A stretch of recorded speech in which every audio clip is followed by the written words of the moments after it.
Kalau mulut kita sibuk zikir, hati kita berzikir, pikiran kita tenang.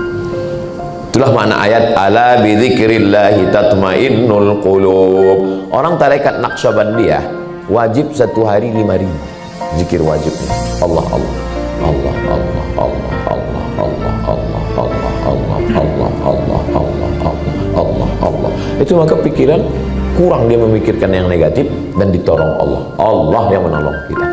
Tapi kalau kita tidak berzikir, zaman dulu kunci pintu pagar, kunci pintu rumah, kunci pintu kamar, di kamar kita tenang. Zaman sekarang kunci pintu kamar, kunci pintu rumah, kunci pintu kamar, duduk di rumah. Di komen orang di Google, di YouTube, di Instagram. Tidak ada lagi yang menenangkan. Zaman dulu jam 2 malam kita bangun tahajud tenang. Zaman sekarang bangun kita jam 2 malam usolli sunat tahajud, gol. Orang nonton Manchester United, Liverpool. Di mana kita mau cari ketenangan? Ketenangan itu bukan tengah malam. Ketenangan itu bukan di Makkah, Madinah. Ketenangan itu bukan di mana-mana. Bukan menyepelekan Makkah dan Madinah. Ketenangan ada dalam dirimu dengan berzikir kepada Allah. Zikir kata guru saya 3. Yang pertama istighfar, astagfirullahaladzim, astagfirullahaladzim, astagfirullahaladzim. Yang kedua salawat, Allahumma sholli ala sayyidina Muhammad wa ala ali sayyidina Muhammad. Yang ketiga la ilaha illallah. Ya sesuai kondisi. Kalau kebetulan atasan nanya gimana proses kinerja, progres kerja kita ke depan, subhanallah walhamdulillah. Wa ila adin akhahum huda. Nabi Hud diutus kepada kaum Ad, hancur Ad, nggak ada lagi. Wa ila madyana akhahum syuaiba. Nabi Syuaib diutus kepada kaum Samud, hancur Samud. Wa ila Madyan, wa ila Samuda akhahum salihah. Kepada kaum Samud diutus Nabi Soleh, hancur, nggak ada lagi di atas muka bumi. Tapi Yahudi masih tetap ada. Disitulah mukjizat Nabi Muhammad SAW, bahwa Nabi mengatakan di akhir zaman akan ada umat yang akan memerangi kamu dan kamu akan berperang dengan mereka, sampai-sampai batu dan pohon kayu pun berpihak ke kamu, tidak ke mereka, kecuali satu pohon namanya pohon Gharqad. Dari Kairo satu hari naik mobil sampai ke satu kota namanya Rafah. Kota Rafah itu dibagi 2, sebelah diambil Israel, sebelah untuk Mesir. Dipasang pagar besi dengan voltase tinggi listrik, kalau disentuh mati kita. Jadi orang sini mau berkirim surat ke sini pakai layang-layang. Tahun 99 saya ke situ, mereka kirim surat pakai layang-layang, dibaca ke sana. Kenapalah Israel ini masih ada? Kenapa Israel Yahudi? Nabi Ibrahim punya anak namanya Ishak, Ishak punya anak namanya Yakub. Yakub ini namanya 2, satu lagi Yakub, satu lagi Israel. Isra artinya hamba, El Tuhan. Israel hamba Tuhan. Kalau bahasa Arabnya Abdullah, Abdurrahman, Abdurrahim, Abdul Somad. Hamba Tuhan. Lalu kemudian anak cucu keturunan Yakub itu disebut dengan Bani Israel. Yakub punya anak namanya Yusuf. Yusuf punya saudara namanya Yahuza. Yahuza ini punya anak cucu keturunannya Yahudi. Itu beda Yahudi dengan Israel. Jadi semua Yahudi Israel, tapi tidak semua Israel Yahudi, karena tidak semua keturunan Yahuza. Kenapa mereka ini masih ada zaman sekarang? Jadi saya dulu zaman kuliah, kita kan selalu berpikir, kok ada mereka nih? Saya tanyalah ke Syekh Muhammad Jibril, guru besar tafsir Al-Azhar, Profesor Dr. Syekh Muhammad Jibril. Syekh, kaum Samud habis, kaum Madian habis, kaum habis.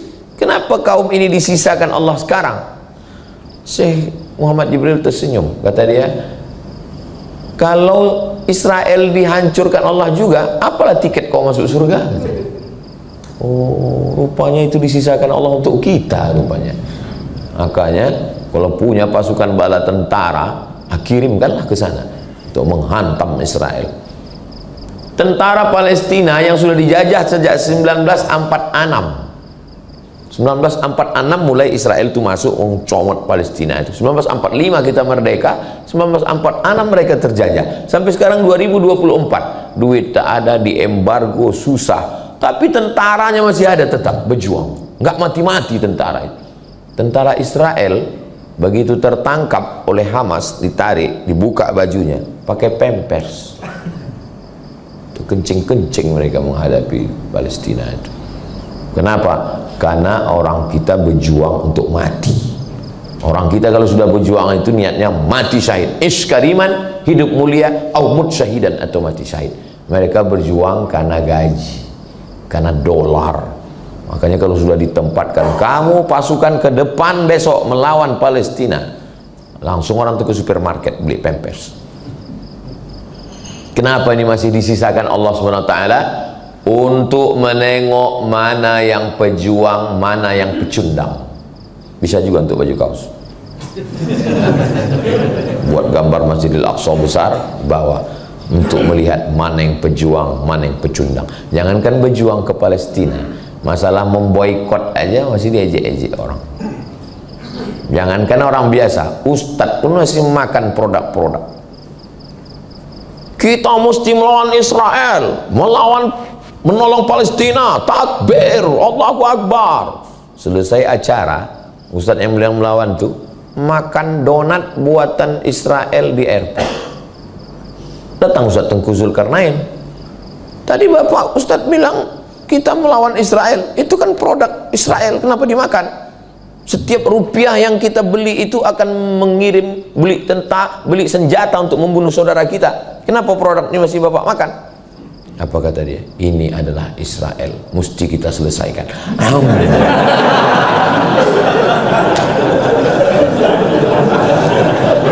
Salah satu bayang saya muka Ustadz Tengku Zulkarnain menceritakan itu. Jangankan masalah berperang ke sana, masalah memboikot pun berkelahi pula sesama kita. Tengoklah di medsos itu, berkelahi sesama kita, bukan orang lain yang mengejek, mengolok-olok kita itu. Malah anak-anak lebih sadar. Kawan saya pulang dia ke rumah, dibawanya produk Israel itu, dikasih anak, nggak mau pak. Kenapa nggak mau? Itu ada darah saudara kita di Palestina. Biar papa habiskan, kata ya. Jadi ini memang dikirim Allah untuk menguji iman kita. Kalau begitu Pak Ustadz, kami tinggalkan tambang emas nih ke Palestina kami. Jangan. Karena kita tidak ahli di situ. Saya khawatir bapak semua pergi ke Palestina 2-3 hari keluar berita, semua pasukan dari tambang emas lemas karena tak dapat lontong sayur dan nasi uduk. Kenapa Ustadz tiba-tiba ingat lontong sayur? Nampak aku udah ada piring.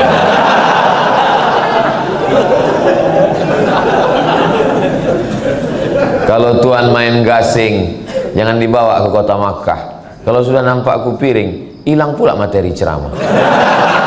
Itu maka aku pancing dengan pertanyaan. Ini bahan udah hilang semua. Saudaraku yang dimuliakan Allah, am hasibtum an tadkhulul jannah, kalian sangka kalian masuk surga? Walamma ya'lamillahu alladhina jahadu, Allah mau menengok siapa yang berjihad. Wa ya'lamas sabirin, siapa yang sabar dalam perjuangan. Lalu untuk apa dibuat Allah? Waliyumahhisallahu alladhina amanu, untuk menyaring, memfilter. Waliyumahhisallahu alladhina amanu, mana yang beriman. Wa yamhaqal kafirin, mana yang kafir. Ini kita nih sekarang di tempat ujian. Aku nggak tahan Pak Ustadz, hidup ini banyak kali ujiannya. Yang namanya banyak ujian itu hidup. Kalau banyak cucian, laundry. Ini tempat ujian. Maka siapa yang mengeluh, banyak kali ujian. Sama macam orang masuk ruang SNMPTN, seleksi nasional masuk perguruan tinggi negeri, lalu ngeluh dia, banyak kali pertanyaannya. Ya ini kan tempat ujian, kau salah masuk sini. Kalau kau nggak mau ujian, keluar kau dari sini. Masuk ke mana? Masuk ke liang kubur. Di liang kubur pun masih ada audiens. Audiensi, marrabbuka, siapa Tuhan? Ar-rahah fil jannah. Nanti Ustaz dari sini kemana? Habis dari sini kami nanti ke Batang Toru, Paluta. Habis dari Paluta kemana? Habis itu kami nanti ke Labuan Batu. Habis itu ke Medan. Habis itu Ustaz pulang ke rumah. Habis itu kemana? Habis itu ke Maluku. Habis itu kemana? Habis itu ke Malaysia Desember. Habis dari Malaysia kemana? Ke Jakarta. Terus istirahatnya kapan Ustaz? Istirahatnya nanti di surga bersama kamu, Besti. Begitu juga nanti kalau bapak pas pulang ditanya, abang nih ku tengok kerja, kapan abang istirahat? Nanti bersama kamu di surga Jannatul Firdaus. Apa kata dia? Alah, ngomong aja. Jadi memang disisakan Allah itu untuk kita. Kalau sanggup dengan nyawa, tak sanggup dengan nyawa, dengan harta, kirimkan apa yang kita bisa bantu. Ini musim dingin, turun salju di Palestina. Mereka saudara kita itu perlu selimut, kirimkan untuk selimut, untuk rumah. Kirim ke lembaga yang resmi, Basnas, Badan Amil Zakat Nasional. Kami pernah menggalang dana. Saya tidak mau ikut acara manapun kecuali dengan Basnas, karena itu lembaga negara. Sampai ke sana pas penggalangan dana, malam solidaritas Palestina di halaman Masjid An-Nur, terkumpul semua duit. Saya tanya, berapa panitia terkumpul? 11 miliar terkumpul. Padahal kalau pengajian biasa paling 25 juta, 20 juta. Disitulah nampak pedulinya kita dengan Palestina. Tapi banyak juga yang teriaknya kuat, Allahu Akbar, pas keluar duit 2.000.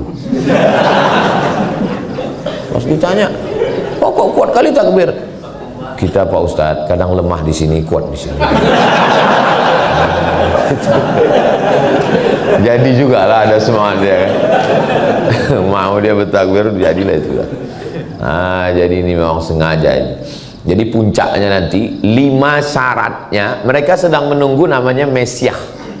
Mesiah itu kalau bahasa Arabnya Al-Masih. Mereka menunggu Al-Masih. Kenapa disebut Al-Masih? Karena kalau disentuhnya orang lumpuh berdiri, disentuhnya orang mati tegak. Masih artinya menyentuh. Masaha yamsahu, masih menyentuh. Sentuhnya orang lumpuh sehat, disentuhnya orang berdiri. Al-Masih. Mereka sedang menunggu Al-Masih itu.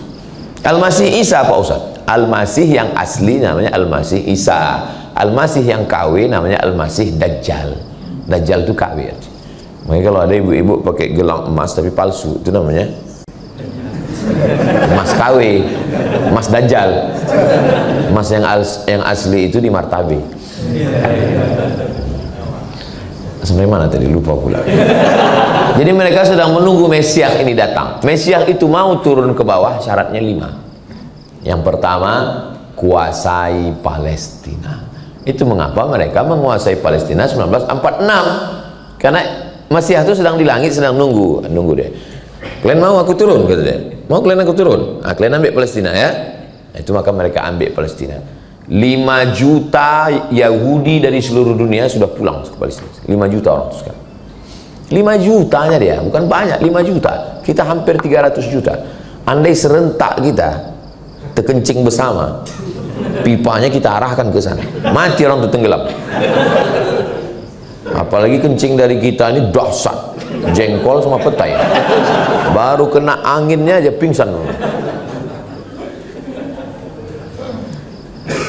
Pertama, kuasai Palestina, syarat kalau mau turun. Yang kedua, buat Palestina itu berdarah bayi, bunuh. Itu maka anak-anak bayi. Dulu tentara Israel itu kalau nengok perempuan Palestina hamil jalan, taruhan mereka berdua.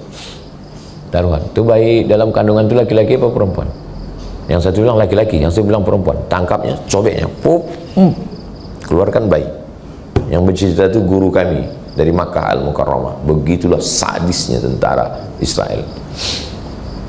Makanya ada orang Amerika perempuan, apa kata dia? Saya nggak percaya sama Tuhannya orang Islam. Kejam kali Tuhannya. Dibacanya ayat, kullama nadijat juluduhum, ketika kulit mereka masuk neraka gosong melepuh, badalna juludan ghairaha, kami ganti dengan kulit yang baru. Kejam kali Tuhan begitu. Dulu saya nggak percaya sama Quran itu, karena Quran menceritakan Tuhan yang sangat kejam.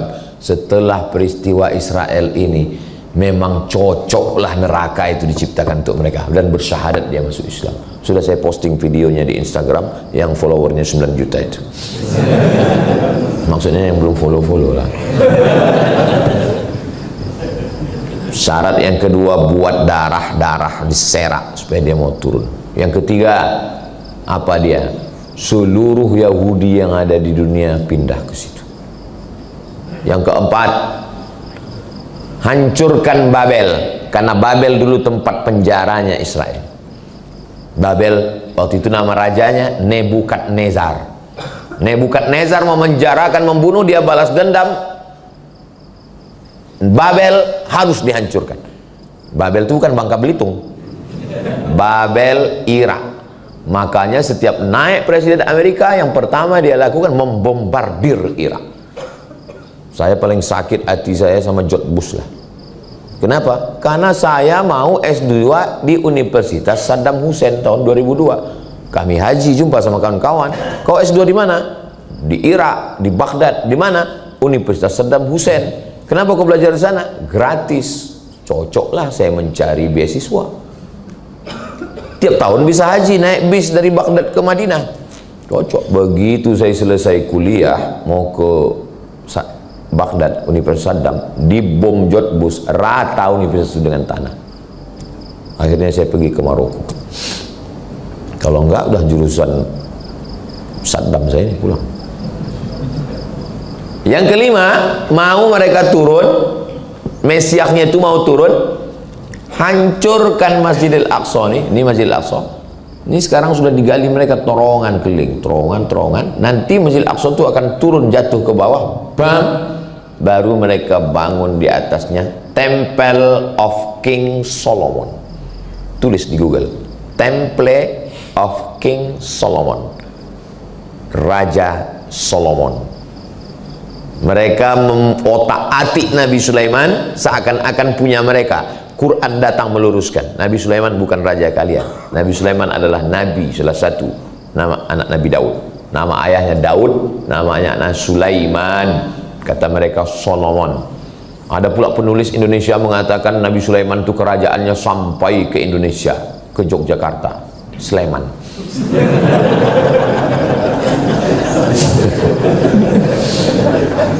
Saudaraku yang dimuliakan Allah SWT, itulah kenapa menjawab pertanyaan kenapa mereka mengambil Palestina, kenapa anak-anak berdarah di Palestina, kenapa mereka ingin meruntuhkan Masjidil Aqsa. Jawabannya karena mereka sedang menunggu Mesiah. Mereka membangun negara itu berdasarkan mitos. Datanglah orang komunis dari Prancis, namanya George Roger Jaroudi. Masuk Islam, ditulisnya buku Yahudi mendirikan negara berdasarkan mitos. Ditangkap, dia dimasukkan ke dalam penjara karena dianggap Yahudi itu gila. Ada satu jenderal Yahudi itu namanya Mosa Dayan. Coba tulis di YouTube, Google Mosa Dayan. Jenderal Mosa Dayan, matanya buta sebelah. Mosa Dayan. Ketika berdiri negara Israel, lalu panglima perangnya namanya Mosa Dayan, mereka kirim pakar mumi yang ada filmnya tuh, Mumi Return. Mumi. Jangan anak manggil bini mumi itu artinya mayat Fir'aun. Dikirimlah pakar mumi ke Mesir menjumpai presiden siapa namanya Bang Iqbal? Setelah Gamal Abdul Nasir, Anwar Sadat. Ini mumi Fir'aun ini terjadi kerusakan pada kulitnya, nanti membusuk, harus diobati. Dibawalah mumi ini dari Mesir ke Prancis. Sampai di Prancis, masukkan ke ruangan. Rupanya akal-akalan Yahudi itu aja. Sampai di situ dibuka orang tuh, ditinju si Mosa Dayan tuh. Kau yang udah mengusir nenek moyangku dulu, katanya. Ada bukunya di rumah. Kan gila itu. 3000 tahun yang lalu dendamnya nggak hilang-hilang sampai sekarang. Kalau kita orang di Nusantara ini dendam paling 7 turunan. Aku dendam kali 7 turunan. 7 turunan nggak sampai 3000 tahun. 50, 350 nya. Yahudi sampai 3000 tahun. Saya sekedar penasaran aja. Enggaklah pula saya mau meninju Fir'aun. Sampai saya ke Mesir, pergi ke samping Sungai Nil, ada di situ namanya Tahrir Square. Di situ ada museum. Naik. Where is Fir'aun? Di mana Fir'aun? Rupanya Fir'aun itu walaupun sudah mati, tempatnya di paling atas. Naiklah kami ke atas tangga. Sampai ke atas, pas mau masuk ke kamar Fir'aun itu bergetar jantung kita. Tiketnya mahal.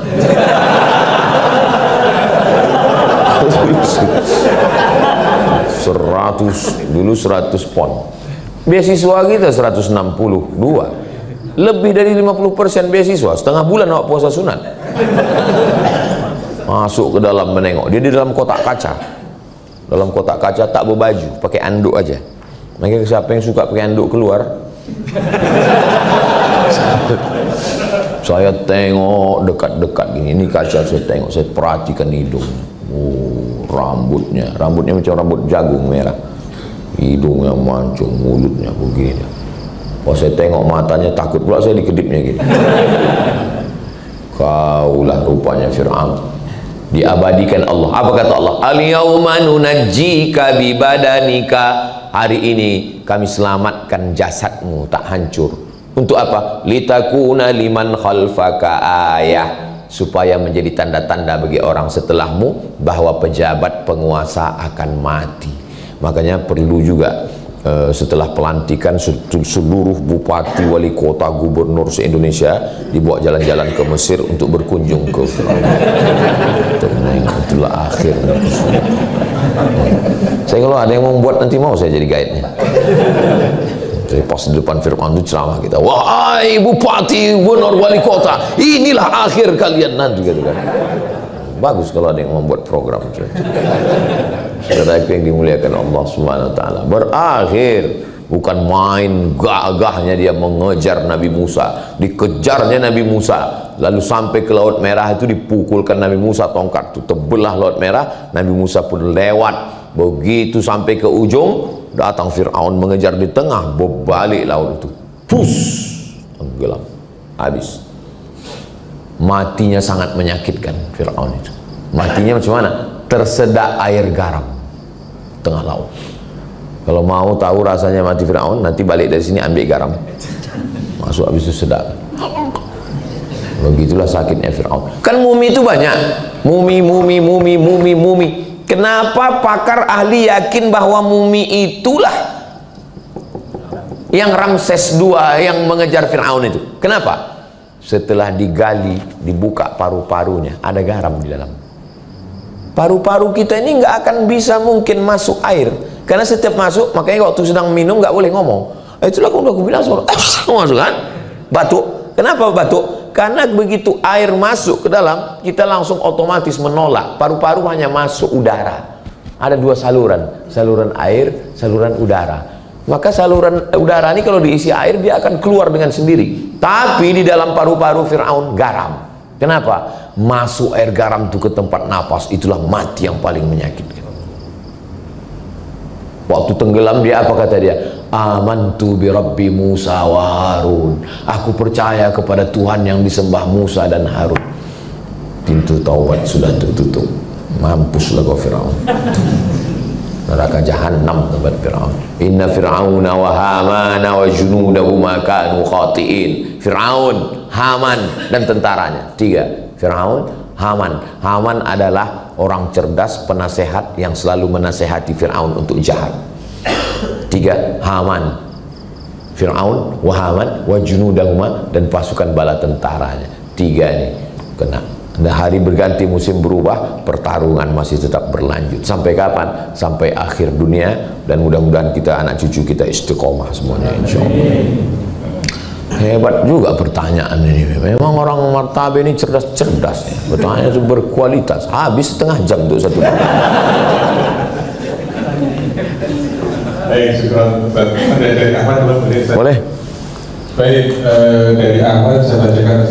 Pak Ustaz, bagaimana cara kita sebagai manusia untuk membuat hati kita tenang ketika berhadapan dengan lingkungan yang membuat kita tidak nyaman?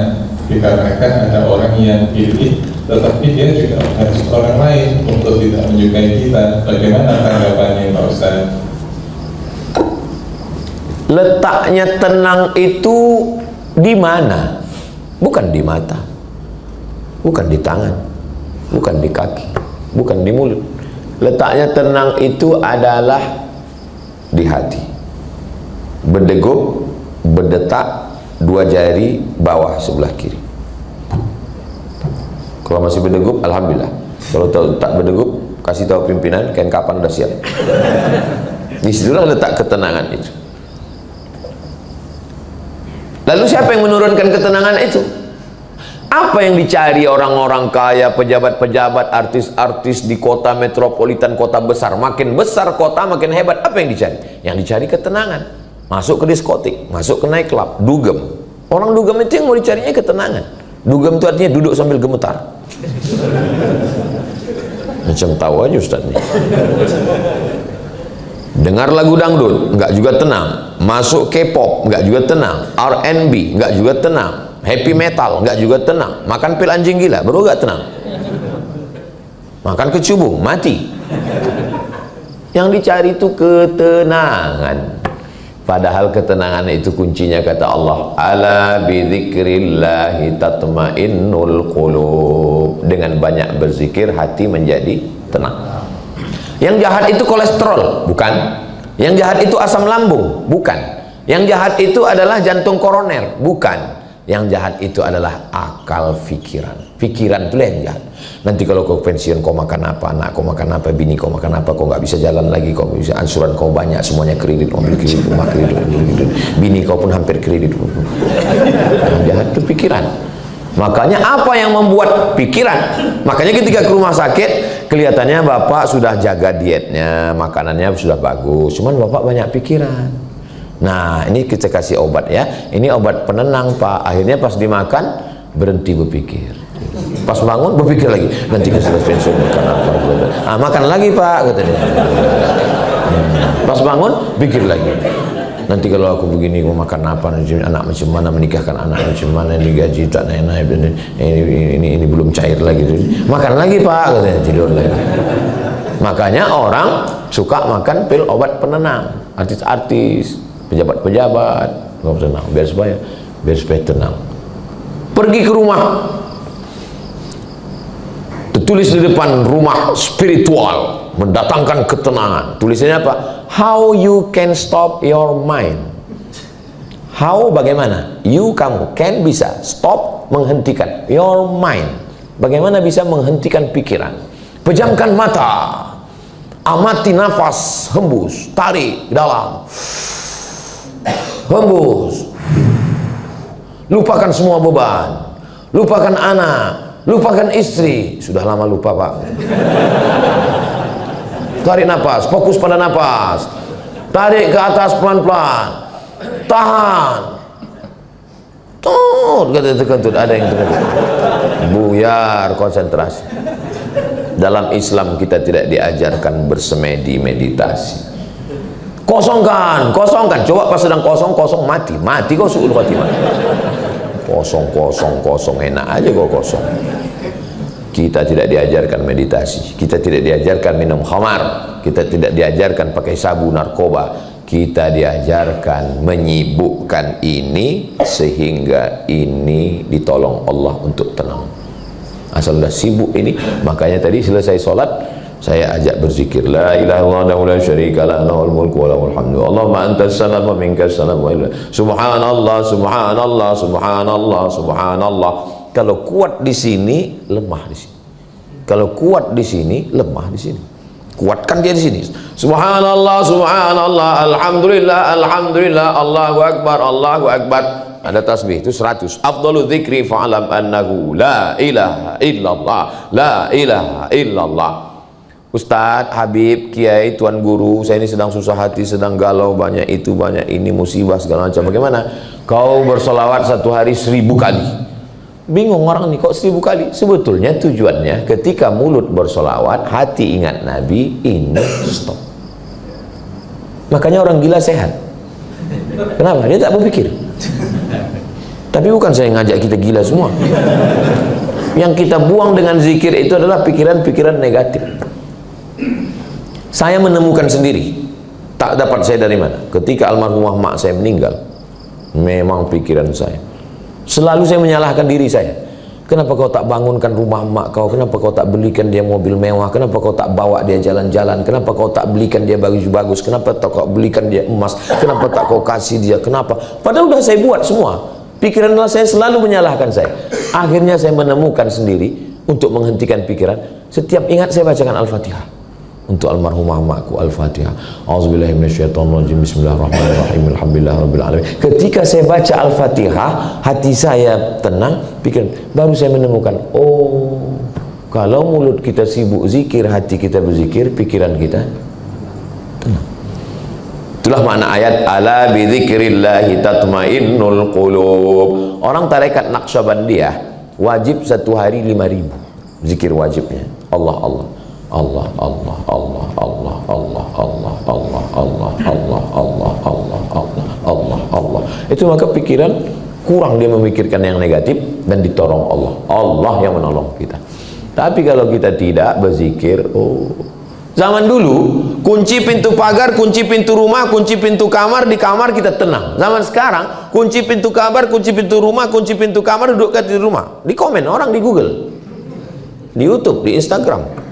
Tidak ada lagi yang menenangkan. Zaman dulu jam 2 malam kita bangun tahajud tenang. Zaman sekarang bangun kita jam 2 malam usolli sunat tahajud, gol. Orang nonton Manchester United, Liverpool. Gimana kita mau cari ketenangan? Ketenangan itu bukan tengah malam. Ketenangan itu bukan di Makkah, Madinah. Ketenangan itu bukan di mana-mana. Bukan menyepelekan Makkah dan Madinah. Ketenangan ada dalam dirimu dengan berzikir kepada Allah. Zikir kata guru saya 3. Yang pertama istighfar. Astaghfirullahaladzim, astaghfirullahaladzim, astaghfirullahaladzim. Yang kedua salawat. Allahumma salli ala sayyidina Muhammad wa ala ali sayyidina Muhammad. Yang ketiga la ilaha illallah. Ya sesuai kondisi. Kalau kebetulan atasan nanya gimana proses kinerja, progres kerja kita ke depan, subhanallah walhamdulillah. Enggak gitu juga ya, kalau sedang rapat ya ngomong lah kita. Pas berhenti, kadang orang ini kebanyakan gaya, pas dekat kawan pas nggak ada orang main handphone. Kalau saya manusiawi aja, pas lagi tenang berzikir, pas lagi kosong berzikir, pas ada orang nanya cerita, ngobrol biasa. Terus ini wow zikir, oh rupanya kamera online lagi streaming. Oh so tengok, mak belum ada yang nonton nih.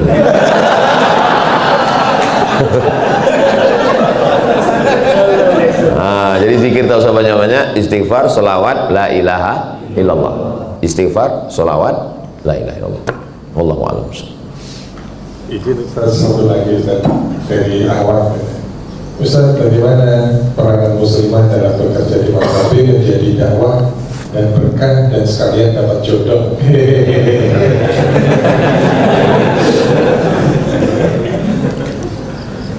Saya termasuk lambat menikah karena mengurus almarhumah emak. 11 tahun saya serumah.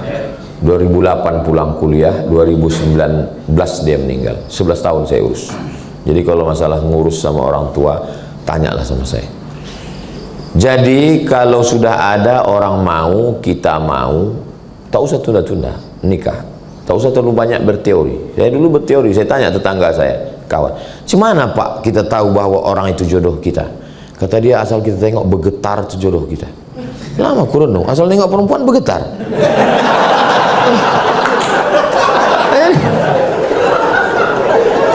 Jadi tak usah cari, asal mau dia, mau kita. Nikah itu kesepakatan, tak usah terlalu banyak-banyak berteori. Cerita yang pahit-pahit dulu. Bang, aku ini kerja di Martabe, jadi kau mesti ikut aku atau aku ikut kau. Nah, jadi jangan, Pak Ustadz Somad, saya sekarang ini bingung ini, kata suami saya ikut dia di kota tempat dia kerja, sementara saya bekerja di tempat kota saya. Kau sebelum nikah dulu ada kenalan kan? Iya, ta'aruf Pak Ustadz. Terus apa yang kalian bahas? Mie ayam, lontong sayur. Ceritakan yang urgen, yang penting-penting. Kalau udah sepakat untuk hidup bersama, sudikah kau menemani aku sampai ajalku tiba? Setelah itu kau tunggu aku di pintu surga? Kalau kata dia, yes, I do. Udah langsung aja. Kalian yang lajang-lajang, yang laki-laki, jangan kalian datang ke rumah perempuan itu. Kalian bawa pimpinan. Jangan kalian yang ngomong petentang-petenteng, aku mau minang anak bapak. Nggak bisa gitu. Orang tua itu dia mau ngomong sama orang tua. Atau kalian cari Ustadz Iqbal Sulki, Pulungan, Ustadz kita bawa. Jangan kalian bawa saya. Kalau saya kalian bawa, saya yang diterima orang tuh. Alah, pede kali Ustaz ini. Nah, selama di tempat bekerja, aslinya perempuan itu tak boleh bekerja. Perempuan itu di rumah, tapi boleh bekerja dengan syarat dan ketentuan berlaku. Syaratnya apa? Menutup aurat, berhijab. Baju jangan sempit, karena laki-laki ini tak bisa menengok perempuan baju sempit. Error dia langsung. Jadi pakai baju longgar, pakai hijab. Yang kedua, jangan pakai parfum berlebih-lebihan, karena terciumnya bau aroma semerbak rusak juga otaknya. Jadi laki-laki ini otaknya itu rentan, menengok rusak, mencium rusak. Tapi bukan berarti perempuan disuruh bau bawang, bukan. Ya, parfum secukupnya untuk menghilangkan bau ketiak, bau masam. Jangan sampai dipakai di sana, imam tuh lupa ayat sampai tujuh. Wala ana abidum ma'abadtum, tak dapatnya simpang lakum dinukum waliyadu. Yang ketiga, la yakhluwanna rajulun, jangan berdua-duaan satu ruangan. Ruang sempit bekerja, berawal dari curhat, witing trisno, jalaran suka kulino. Cinta tumbuh karena sering bersama. Kerja dari mulai pagi jam 6 pagi sampai jam 6 sore, 12 jam sama laki orang, sama laki sendiri 2 jam. Lama-lama bingung mana laki orang, mana laki aku. Curhat ke laki orang. Habis itu mulai curhat, merasa nyaman, tukar-tukaran nomor, WhatsApp, makan bersama, no free lunch, tak ada makan siang yang gratis. Kenapa bisa terjadi macam ini? Udah macam abangku, udah macam kakakku, sudah macam saudaraku, udah macam pakcikku. Berawal dari macam, berakhir dengan macam-macam. Waspadalah. Lalu kemudian jaga komunikasi yang baik dengan suami, dengan istri. Pulang ke rumah, bilang sama dia, aku sudah 12 jam sama orang lain bang, maka handphone ini kumatikan. Quality time. Saya Jumat, Sabtu, Ahad, Senin pulang. Kalau sudah di rumah, saya tutup. Saya jalan sama istri saya. Nanti kalau bapak ibu pergi ke mall, jumpa sama orang pakai topi, kacamata hitam, pakai masker, baju hitam, itu saya itu. Maka sering kadang jumpa di mall, Ustaz Somad ya? Mirip, gue bilang. Dia nggak tahu sedang waktu kita sama keluarga. Kapan lagi saya dengan istri saya, dengan anak-anak saya? Jadi ada, kita tahu dengan, saya bilang sama istri saya, aku ini macam kain pendek. Ditarik ke kaki, terbuka kepala. Ditarik ke kepala, terbuka kaki. Aku tahu kekuranganku, kelemahanku. Maka 3 hari, 4 hari aku di rumah, tutup, kita jalan, kita makan, kita segala macam. Kenapa? Karena supaya begitu juga dengan bapak dan ibu yang sudah sibuk ini, kalau pulang kasihlah. Jangan lagi sudahlah kerja di kantor urusan ini, sampai ke rumah main handphone juga lagi. Datang istrinya mau ngobrol, di fotonya ada orang resek ganggu aja. Nah, karena kebersamaan. Mungkin ibu duit banyak, perempuan, wanita karir, sekolahnya tinggi, tapi di rumah suamimu tetaplah imam. Kasih tahu sama dia, bang, memang aku ini anak orang kaya, sarjana, duitku banyak. Kau kan memang salah satu asnaf dari 8 fakir miskin. Tapi walaupun begitu kau tetap imamku, bang. Kau kan tahu aku kerja di tempat tambang emas kan? Jangankan duitku ini bang, nyawaku ku kasihkan ke kau. Satu-satunya kesalahanku, laki-laki kepala rumah tangga, dia ingin dihormati dan dimuliakan. Satu-satunya kesalahanku hidup ini bang, satu, mencintaimu. Dunia ini hampa kalau kau tak ada bang. Laki-laki suka kali dia ngomong, betul kan pak? Alah, malu pula orang ini. Nah, walaupun ibu kaya, duitnya banyak, ada asisten rumah tangga di rumah, tapi kalau untuk masak, aku tak bisa masak Pak Ustadz, sibuk. Biarkan asisten itu masak, tapi untuk meletakkannya ke piring, mengasih garamnya, menyajikan ke dia, dimakannya, memang sedap buatan kau ini ya. Siapa dulu mamanya? Ya, kan? Airnya sama, gulanya sama, tehnya sama, kompornya sama, termosnya sama, tapi rasanya bisa beda kalau ibu yang menyajikan. Jangan sampai nanti suami itu berubah rasa. Pas mau Idul Fitri, pulang pembantu, bukan cuma anak itu nangis, laki pun menangis. Baru kalian tahu rasanya.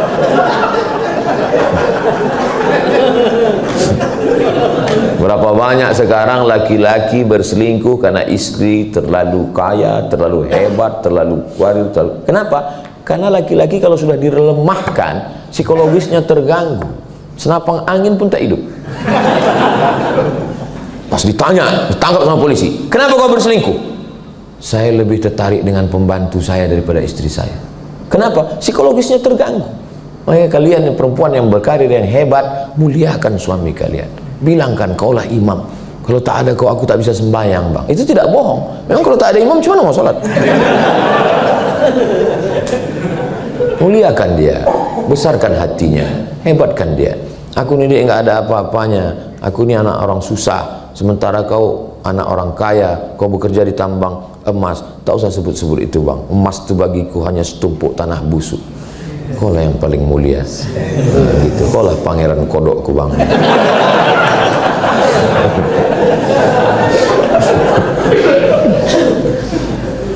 Itulah yang dapat saya sampaikan subuh ini.